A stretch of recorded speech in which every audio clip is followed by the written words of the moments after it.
আজকে ইসলামটাকে দলবাজি করে আজকে শেষ করার জন্য আজকে আমার মতো কিছু পীরজাদা, পীর সাহেব, আলেম লেগে পড়েছে। আমি তাদের দৃষ্টি আকর্ষণ করে দিয়ে যাই, এই আলেম সমাজ, এই পীর সাহেব, পীরজাদা, আজকে আমি কিছুই চিনি না আপনাদের কাছে।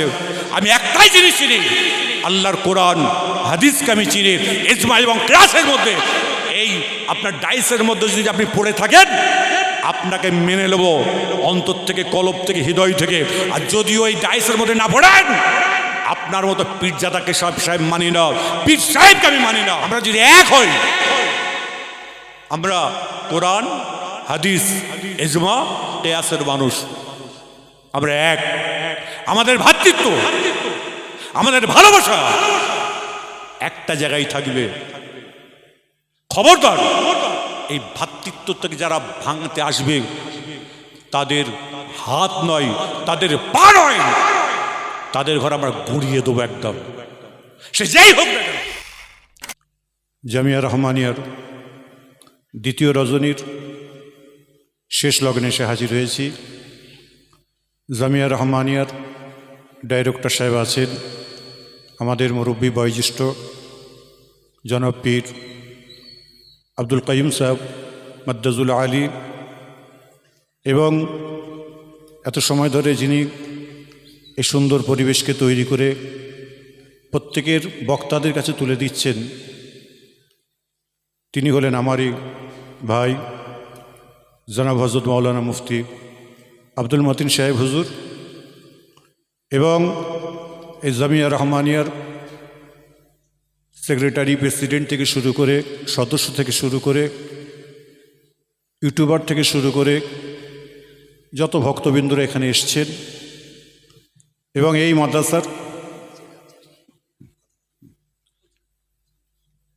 এই মাদ্রাসার ছাত্র ভাইরা যারা আছেন, এবং দিক দিক থেকে যে সকল ছাত্ররা আছে বা আসতে পারেনি বা এসেছেন, তাদের গার্জেনরা এসছেন, প্রত্যেককেই আমি আমার অন্তরস্থল থেকে ফুরফুরা দরবার শরীফ তরফ থেকে জামিয়া রহমানিয়ার মাঠে এসে সকলকে মোবারকবাদ জানাই। সবাই উচ্চ আওয়াজে জোরে বলুন আলহামদুলিল্লাহ। এখানে যারা বসে আছেন, আমি দেখতেই পাচ্ছি 70% আলিম, ওলামা, হাফিজ সকলে বসে আছেন। আজকে জামিয়া রহমানিয়ার যে প্রোগ্রাম আপনারা দেখতে পাচ্ছেন, আল্লাহ পাক পরওয়ারদিগার বেনিয়াজ আমাদের ঘরে কবুল করেছেন। আমরা সেইভাবে আসি, সেইভাবে শ্রবণ করি, এবং এর ওসিলায় আল্লাহ যেন আপনাকে আমাকে উভয়কে যেন জান্নাতি বলে আল্লাহ যেন কবুল করেন। সবাই উচ্চ আওয়াজে জোরে বলুন আলহামদুলিল্লাহ। বলার কিছু নাই, আর ভাবারও কিছু নাই। এক নম্বর হলাম আমরা আল্লাহর বান্দা, এবং আমরা আখিরি নবী মুহাম্মদ রাসূল পাক সাল্লাল্লাহু আলাইহি ওয়াসাল্লামের উম্মতে মুহাম্মাদি আমরা এখানে বসে আছি। বিশেষ করে আজকে জামিয়া রহমানিয়াতে এসে বলে যায়, আমার নবী, আপনার নবী, দয়ার নবী হুজুর আকরাম সাল্লাল্লাহু আলাইহি ওয়াসাল্লামকে আমরা চিনেছি কোরআন এবং হাদিস থেকে, ইজমা এবং কিয়াস থেকে। যে রসুলকে তৈরি না করলে এত বড় পৃথিবী তৈরি হতো না, আমরা প্রত্যেকেই জানি। সেই রসুল পাক সাল্লাল্লাহু আলাইহি ওয়াসাল্লামের সুন্নাত, কোরআন সুন্নাহ নিয়ে আমরা চলাফেরা করি।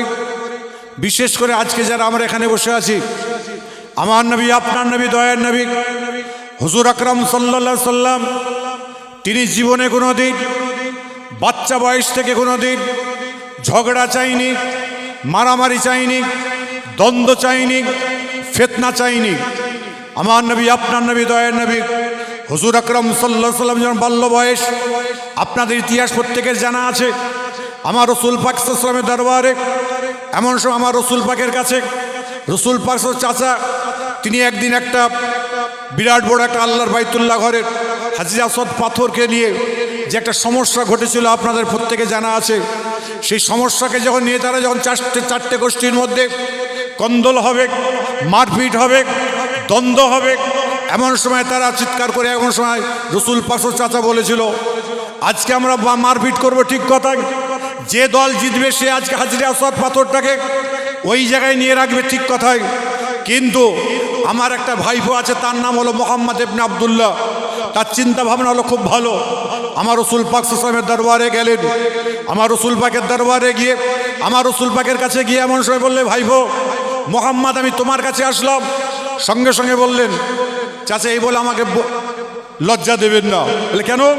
বলে আপনি আপনারা আমাকে ডাকবেন, আপনার কাছে আমি যাব, আপনি আমার কাছে আসছেন, এই ব্যাপারটা কি? বলে না বেবা, একটা বিপদে পড়েছি, এটা আমার একটা বড় সমস্যার মধ্যে পড়েছি, এই সমাধান তোমাকে করে দিতে হবে। তখন বললেন কি ব্যাপার? যখন সব প্রত্যেকটা জিনিস কথাবার্তা শুনলেন, শোনার সঙ্গে সঙ্গে আমার রসুল পাক সাল্লাল্লাহু আলাইহি ওয়াসাল্লাম বলেছিলেন, আমি মারপিট চাই না, আমি দ্বন্দ্ব চাই না, আমি মারপিট চাই না। বলে এটা সমাধান হবে কি করে? তখন আমার রসুল পাক সাল্লাল্লাহু আলাইহি ওয়াসাল্লাম বললেন, আপনারা কটা দল আছেন? বলে আমরা 4 গোষ্ঠী এখানে আছি। বলে আপনার 4 দল, প্রত্যেকে বাড়ি চলে যান। বাড়ি যাওয়ার পরে আগামীকালকে শবে সাদেক সকালবেলায় আপনারা যে দল প্রথমে আসবে, যেই ব্যক্তি এখানে প্রথম আসবে, সেই কিন্তু হাজরে আসওয়াদ পাথরটাকে নিয়ে আল্লাহর বাইতুল্লাহ ঘরে লাগাবে। প্রত্যেকটা দল এক বাক্যে মেনে নিলেন, ঠিক কথাই বলেছেন, চলো প্রত্যেকে আমরা যাই। এমন সময় দেখা যাচ্ছেন প্রত্যেকটা দল বাড়ি চলে গেলেন, সকাল হয়েছে। এমন সময় শবে সাদেকের সময় কোনো ব্যক্তি আসেনি। আমার নবী, আপনার নবী, দয়ার নবী হুজুর আকরাম সাল্লাল্লাহু আলাইহি ওয়াসাল্লাম তিনি সর্বপ্রথম আসলেন। 4টে দলের মধ্যে যত মানুষ আসছেন, প্রত্যেকটা মানুষ জিজ্ঞাসা করছে কে প্রথম আসলো? প্রত্যেকেই বলছে মোহাম্মদ ইবনে আব্দুল্লাহ, মোহাম্মদ ইবনে আব্দুল্লাহ। 4 গোষ্ঠীর মধ্যে যখনই তারা আপনার কেউ শুনতে পেয়েছে, সকলে চলে এসে হাজির হয়ে গেল। আমার নবী, আপনার নবী, দয়ার নবী হুজুর আকরাম সাল্লাল্লাহু আলাইহি ওয়াসাল্লাম এমন সময় বললেন যে 4 গোষ্ঠীর মধ্যে লোকজন সবাই চলে এসেছেন। বলে অবশ্যই আমরা এসেছি। যখনই আসলেন, আসার পরে বললেন একটা চাদর নিয়ে আসেন। চাদর নিয়ে আসার পরে আমার রসুল পাক সাল্লাল্লাহু আলাইহি ওয়াসাল্লাম বললেন, 4 গোষ্ঠী যারা মেন আছেন আপনারা 4 জন ধরুন। 4 জন ধরার পরে বলে আরো যতজন আপনার সঙ্গী আছেন তারা আপনারা সকলে ধরুন। ধরবার পরে আমার নবী, আপনার নবী, দয়ার নবী হুজুর আকরাম সাল্লাল্লাহু আলাইহি ওয়াসাল্লাম তিনি এমন সময় বললেন, এই একটা ছোট্ট কথা বলি, এই পাথরটাকে কি আমি মোহাম্মদ ইবনে আব্দুল্লাহ, আপনারা যদি হুকুম দেন, আদেশ যদি দেন, তাহলে এই পাথরটাকে কি এই চাদরের মধ্যে নিয়ে রাখতে পারি? বলে অবশ্যই রাখুন। রাখার পরে সকলে মিলে একসঙ্গে গেলেন। যাওয়ার পরে আমার নবী, আপনার নবী, দয়ার নবী হুজুর আকরাম সাল্লাল্লাহু আলাইহি ওয়াসাল্লাম বললেন, আপনারা যদি সকলে যদি এক বাক্যে বলেন আমি পাথরটাকে আল্লাহর কাবা ঘরে লাগাবো, সঙ্গে সঙ্গে সবাই একসঙ্গে বললেন, এই মোহাম্মদ ইবনে আব্দুল্লাহ, তুমি এত সুন্দর সমাধান দিতে পারো, তোমার মতো দ্বিতীয় মানুষ আমরা দেখতে পাইনি। তুমি পাথরটাকে নিয়ে তুমি ওই জায়গায় লাগিয়ে দাও। আমাদের মনের মধ্যে কোনো একটু কিঞ্চিত পরিমাণ আমাদের কষ্ট, ব্যথা, বেদনা কিছুই আমাদের নাই। আজকে মোহাম্মদ ইবনে আব্দুল্লাহ, তোমার কথা দেখে, তোমার কাজ দেখে আমরা প্রত্যেকে খুশি হয়ে গেছি। আরেকবার জোরে বলা যাবে না সুবহানাল্লাহ? আজকে বাংলার মানুষ যারা এখানে বসে আছেন, আজকে বলুন, ফুরফুরা শরীফের মুজাদ্দিদে জামান আমিরুশ শরিয়াত আলা হযরত পীর আবু বকর সিদ্দিক রাহমাতুল্লাহ আলাইহি, তার অবদানকে আমরা এখানে ভুলতে পারি না। আল্লামা বসিরহাটের হুজুর রাহমাতুল্লাহ আলাইহি, তার অবদান আমরা ভুলতে পারি না। যত আল্লাহর ওলিরা এখানে দুনিয়ায় এসেছেন, তাদের অবদান আমরা ভুলতে পারি না। আজকে বাংলার মানুষ যারা আমরা এখানে বসে আছি, গোল পাঞ্জাবি পরে বসে আছি, মাথায় গোল টুপি দিয়ে বসে আছি, মুখে দাড়ি রেখেছি, 80% আর 95% আমার ফুরফুরা সেই মুজাদ্দিদে জামান পীর আবু বকর সিদ্দিক রাহমাতুল্লাহর অবদান। ডক্টর শহীদুল্লাহ সাহেব বড় আলেম হয়েছিলেন, 4টে ভাষায় তিনি জ্ঞান অর্জন করেছিলেন।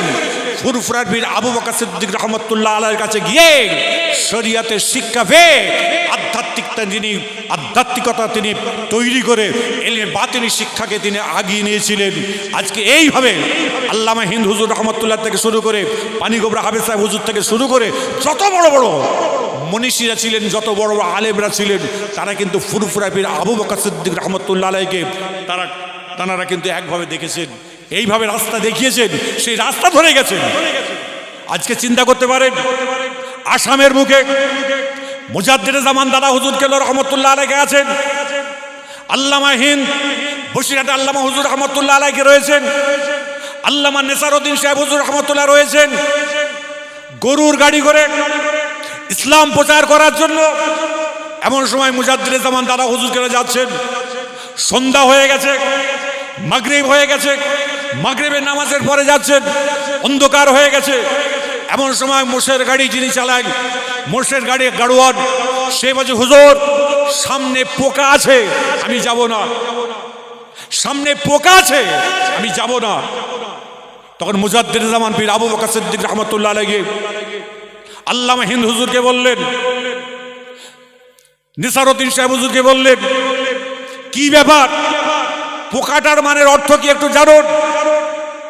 এমন সময় মুজাদ্দিদে জামান পীর আবু বকর সিদ্দিক রহমতুল্লাহ আলাইহি 2-3 মিনিট পরে বললেন, বুঝেছি, সামনে বাঘ রয়েছে, সামনে বাঘ রয়েছে, যাওয়া যাবে যে যাবে না। এই বসিরহাট আল্লামা হুজুরকে বললেন, মৌলানা বড় মৌলানা সাহেব, নেসারউদ্দিন সাহেব, আজকের এই মোষের গাড়ির পাইলটকে, গাড়োয়ানকে মিডিলে বসাও, মিডিলে বসাও, আর আমি আবু বকর, আমি আজকে গাড়োয়ান হব। এমন সময় মুজাদ্দিদে জামান দাদা হুজুর কেবলা রহমতুল্লাহ আলাইহি মোষের গাড়িকে তাড়াচ্ছে, মোষের গাড়ি যাচ্ছে, সামনে দেখতে পাচ্ছেন দুটো বাঘ, দুদিকে রয়েছে, দুদিকে দুটো বাঘ। এমন সময় দেখা যাচ্ছে মুজাদ্দিদে জামান পীর আবু বকর সিদ্দিক রহমতুল্লাহ আলাইহির দিকে ডান দিকের বাঘটা তাকিয়ে বিড়ালকে আদর করলে যেরকম মায়া করে মুখটাকে গুজে নেয়, একটা বাঘ মাথাটাকে গুজে নিয়েছে, আর দ্বিতীয় বাঘটা আস্তে আস্তে সুরসুর করে চলে যাচ্ছে। আল্লামা হুজুর রহমতুল্লাহ আলাইহি বলছেন, অনেকটা দূরে যাওয়ার পর আমি দেখছি ওই বাঘ কিন্তু চুপচাপ মাথায় হ্যাট করে রয়েছে, আমার মুজাদ্দিদে জামানের দিকে তাকাতে পারলো না, আমাদের গাড়ির দিকে, আমাদের মোষের গাড়ির দিকে তাকালো না। আরেকবার জোরে বলা যাবে না সুবহানাল্লাহ। আজকে বড় বুঝুন, আজকে আমাদের জানার দিন। সেই মুজাদ্দিদে জামান পীর আবু বকর সিদ্দিক রহমতুল্লাহ আলাইহির বাড়ির সন্তান ছিলেন, তার 5টা আওলাদ, 5 আওলাদ, তার 5 আওলাদের 32টা আওলাদ। আমি দেখেছি তাদের ভিতরে ইলম, তাদের ভিতরে আকায়েদ, তাদের ভিতরে আকীদা যেভাবে ছিল, আজকে আমরা প্রত্যেকে সেই ভারসাম্য হারিয়ে ফেলছি। তারই জন্য বাংলার মানুষদের আমি সচেতন করতে এসেছি আজকে, খবরদার। আমরা আল্লাহ পাক পরওয়ারদিগার বেনিয়াজ কোরআন শরীফের মধ্যে ঘোষণা দিয়েছেন, বিসমিল্লাহির রহমানির রহিম, ওয়াতাসিমু বিহাবলিল্লাহি জামিয়া ওয়ালা তাফাররাকু। একত্ববাদ। আমাদের কোরআন কটা? এটা আওয়াজ দিয়ে বলবেন, জোরে বলবেন, কিন্তু কারোর মুখটা বন্ধ থাকে, উচ্চ আওয়াজে বলেন, কোরআন কটা, নবীর হাদিস কটা? হ্যাঁ, আচ্ছা, আমাদের দেশে জোহরের নামাজ 4 রাকাত, তাই তো? ফরজ নামাজ, জোহরের ফরজ কয় রাকাত? জোরে বলুন। আচ্ছা, সৌদি আরবে কয় রাকাত? 6 রাকাত, 4। সর্ব জায়গাতেই 4 তো। আমরা যে এখানে বসে আছি, আমরা এক তো নাকি? আর জোরে বলুন। হ্যাঁ, আমরা যদি এক হই, আমরা কোরআন, হাদিস, ইজমা, কিয়াসের মানুষ, আমরা এক। আমাদের ভ্রাতৃত্ব, আমাদের ভালোবাসা একটা জায়গায় থাকবে। খবরদার এই ভ্রাতৃত্বটাকে যারা ভাঙতে আসবে তাদের হাত নয়, তাদের পা নয়, তাদের ঘর আমরা গুড়িয়ে দেবো একদম, সে যেই হোক না কেন। আজকে আছে, আজকে ইসলামটাকে দলবাজি করে আজকে শেষ করার জন্য আজকে আমার মতো কিছু পীরজাদা, পীর সাহেব, আলেম লেগে পড়েছে। আমি তাদের দৃষ্টি আকর্ষণ করে দিয়ে যাই, এ আলেম সমাজ, এ পীর সাহেব, পীরজাদা, আজকে আমি কিছুই চিনি না আপনাদের কাছে। আমি একটাই জিনিস চিনি, আল্লাহর কোরআন হাদিসকে আমি চিনি। ইজমা এবং ক্লাসের মধ্যে এই আপনার ডাইসের মধ্যে যদি আপনি পড়ে থাকেন আপনাকে মেনে নেব অন্তর থেকে, কলব থেকে, হৃদয় থেকে। আর যদিও এই ডাইসের মধ্যে না পড়েন, আপনার মতো পীরজাদাকে সাহেব মানি না, পীর সাহেবকে আমি মানি না, কাউকে মানি না। কেন? আমি দেখে নিয়েছি খালি আমাদের মধ্যে খালি দ্বন্দ্ব, ঝগড়া, কাটাকাটি, ফেতনা না রাখলে আপনারা চলাফেরা করতে পারেন না। তারই জন্য নওজোয়ান ভাইরা যারা আজকে লেখাপড়া করে আজকে সুন্দর জায়গায় আসছে, ছেলেগুলোকে সেই জায়গায় আমরা দাঁড় করাতে পারছি না। তারই জন্য আমি প্রত্যেককে বলবো, যতগুলো ভাই এখানে বসে আছেন, গার্জেন পক্ষ বসে আছেন, খবরদার আপনাদের আল্লাহ পাক জ্ঞান দিয়েছে, বিবেক দিয়েছে, বুদ্ধি দিয়েছে, সে বিবেক বুদ্ধি অনুযায়ী চলাফেরা করুন। খবরদার কে কি বলছে তার দিকে খবরদার তাকাতে যাবেন না। আমি গত 9 ডিসেম্বর থেকে আমি জামিয়া রহমানিয়াতে এসেছিলাম, আর আজকেও জামিয়া রহমানিয়ার সঙ্গে সম্পর্ক আছে, এবং সারা জীবন, আমার জীবন যতদিন আমি বেঁচে থাকবো এই সম্পর্ক ইনশাল্লাহ রেখে যাব। সবাই জোরে বলুন আলহামদুলিল্লাহ। কেন? আমরা আজকে একতা আমি ডাক দিয়েছিলাম, সেই ডাক পরিপূর্ণ কমপ্লিট হয়েছে। অনেকে বলবেন কিভাবে বুঝলেন?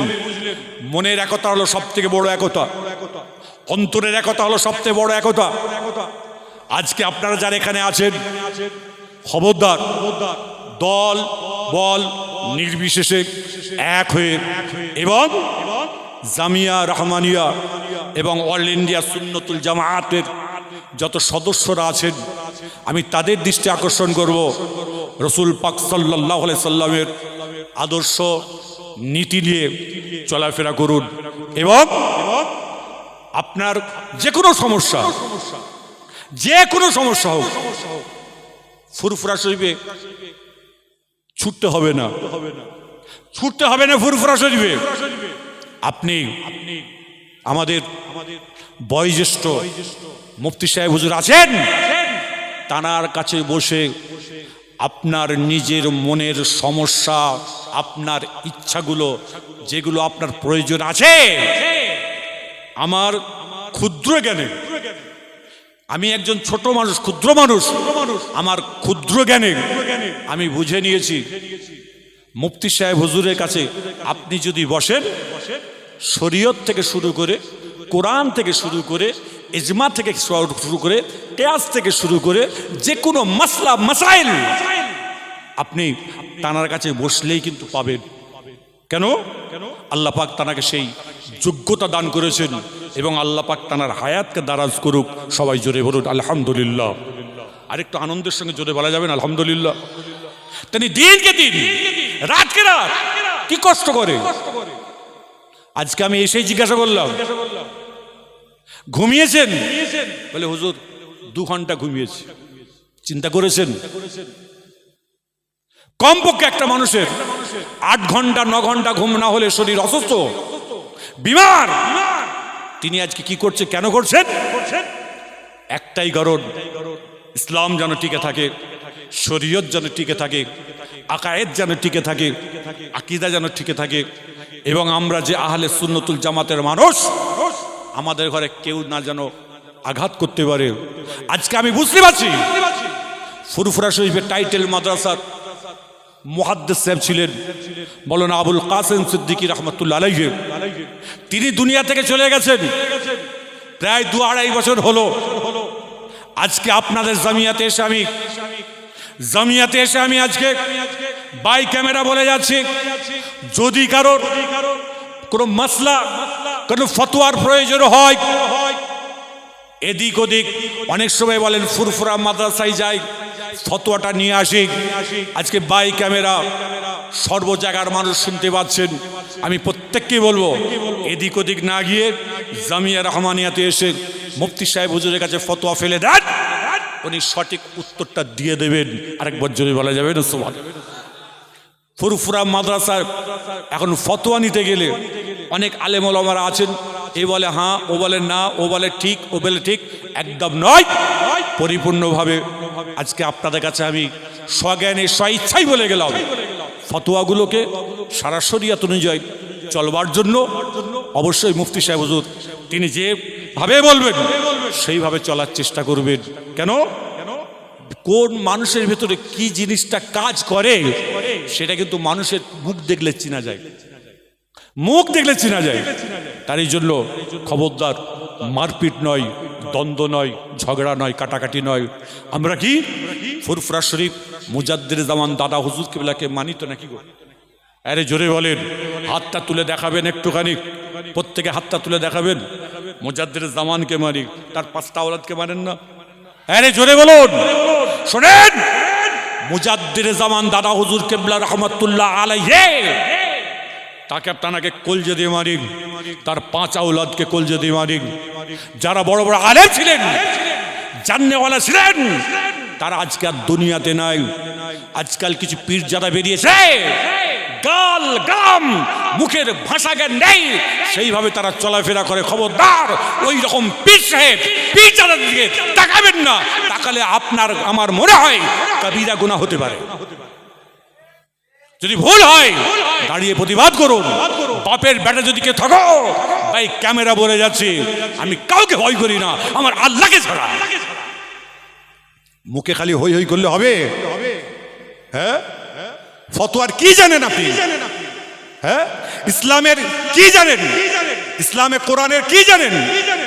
কোরআন সম্পর্কে জানলেন না, ইসলাম সম্পর্কে জানলেন না, শরীয়ত সম্পর্কে জানলেন না। কাকে কাফের, কাকে কুফুর, কাকে অমুক অমুক। আরে ফতোয়া চায়ের দোকানের মতো ফতোয়া এখন সর্ব জায়গায় শুরু হয়ে গেছে। খবরদার, আপনারা যারা এখানে বসে আছেন, আপনাদের হাতে পায়ে ধরে বলে যাই, ওইভাবে কেউ আর চলাফেরা করবেন না। আপনাদের চোখ কান খুলে আপনারা ঘুরে বেড়াবেন। আল্লাহ আপনাকে আমাকে উভয়কে আল্লাহ পাক কবুল করুক। কেন? দুনিয়াতে যতদিন বেঁচে আছি ততদিন যেন আমরা কেউ কাউকে না ছেড়ে না যেতে পারি, সকলকে আপন করে নিয়ে যেন চলতে পারি। সবাই উচ্চ আওয়াজে জোরে বলুন আলহামদুলিল্লাহ। তা যাই হোক, অনেক কথাবার্তা বলেছি, আর বেশি কিছু বলবো না। আপনার আজকের দ্বিতীয় রজনী, আগামীকাল শেষ দিন, বহু মানুষ হবেন। আপনারা যারা এসেছেন পরস্পর ভাইরা আবার সকলে আসবেন, ধীর মস্তিষ্কে আপনারা বক্তব্য শুনবেন। শেষ মাত্রা মুফতি সাহেব হুজুর কি দিয়ে যাচ্ছেন সেটাও নেবেন, সেটাকে নিয়ে চলাফেরা করবেন ইনশাল্লাহ। আল্লাহ পাক পরওয়ারদিগার বেনিয়াজ যদি হায়াতে রাখেন, সকলের জন্য দোয়া করি। শবে বারাত হয়ে গেছে, শবে বারাতের পরে আমরা এই জায়গায় হাজির হয়েছি। সামনে ফুরফুরা শরীফের ইসালে সাহেব আপনার মনে আছে, আপনার 21, 22, 23, আপনার 5, 6, 7 রমজান সকলকে আমি দাওয়াত দিয়ে গেলাম, প্রত্যেকে যাবেন, ইসালে সাহেবে যাবেন এবং সেখানে গিয়ে আমার ওখানে গিয়ে ইফতার করবেন, দাওয়াত দিয়ে গেলাম। আপনারা সকলে মুজাদ্দিদ জামান দাদা হুজুর কিবলার, এটা আমার দাওয়াত নয়, এটা মুজাদ্দিদ জামান পীর আবু বকর সিদ্দিক রহমতুল্লাহের দাওয়াত। সে দাওয়াত আপনারা সকলে গ্রহণ করবেন। যে যেরকম পারে ভাবেন, মহাব্বতের সঙ্গে ভালোবাসার সঙ্গে যাবেন। খবরদার, ঐক্য ঠিক রাখবেন, একতা ঠিক রাখবেন এবং পরস্পর ভাইয়েরা যারা পীর ভাই বা অল ইন্ডিয়া সুন্নতুল জামাতের ভাই হতেই পারে, মানুষ মাত্র একটুখানি দ্বিমত হতে পারে, সঙ্গে সঙ্গে আপনারা বসে সেইগুলোকে মতগুলোকে ঠিক করে নিয়ে ভাই চলবেন এবং পরস্পর ভাই যখনই দেখা হবে, হ্যালো ভাই অমুক ভাই বলছেন, আপনি যদি বুঝতে পারেন যে আমি অমুক ভাইকে ফোন করছি, তাকে সঙ্গে সঙ্গে সালাম দেবেন। আসসালামু কাবলাল কালাম। আমার রসুল বলছেন কথা বলার আগে তোমরা সালাম দাও। তা আপনি যখন আপনার ভাইকে যখন ফোন করবেন তখন কিন্তু সালামটা বিনিময় করবেন তাতে। এবং যদি কারোর সঙ্গে কোনো দিন অনেক দিন দেখা হয় না, যদি কারোর সঙ্গে কেউ কারোর আমার নামে আপনার নামে যদি বলে বেড়ায়, অবশ্যই আপনাদের বলে যাচ্ছি, আপনাদের এই জামিয়া রহমানিয়াতে বলে যাচ্ছি, আমার নামে কেউ যদি কোনো সমালোচনা করে, কেউ যদি কিছু বলে, অবশ্যই আমাকে বলবেন। আমি কিন্তু ওই ব্যক্তি নই, ওই ব্যক্তি নয়। মানুষের কথা শুনে মানুষকে বয়কট করব, মানুষের কথা শুনে মানুষকে ছুঁড়ে ফেলে দেব, মানুষকে কথা শুনে মানুষের কথা শুনে মানুষকে আপনার কি বলে হৃদয়ে না টেনে তাকে লাথি মারবো, এটা আমার মুজাদ্দেদে জামান দাদা হুজুর কেবলা রহমতুল্লাহ নীতি আদর্শ নয়। যারা আজকে এইভাবে চলাফেরা করে তার দাদুকে তার বাপকে তারা মানে না, কোনোদিন শুনে রেখে দেন ভালো করে। এই বলে আমার সংক্ষিপ্ত বক্তব্য এখানেই সমাপ্তি করলাম। আপনারা ভালো থাকবেন, সুস্থ থাকবেন। আল্লাহ হাফেজ। আসসালামু আলাইকুম ওয়া রাহমাতুল্লাহি ওয়া বারাকাতুহু। হ্যালো, নারাই তাকবীর, নারাই তাকবীর। সম্মানিত সুধী, হুজুর কেবলা আমাদের মাঝে এসেছেন, অনেক অনেক শুকরিয়া জানাচ্ছি হুজুরকে। একদম আমাদের সর্বশেষ মুফতি সাহেব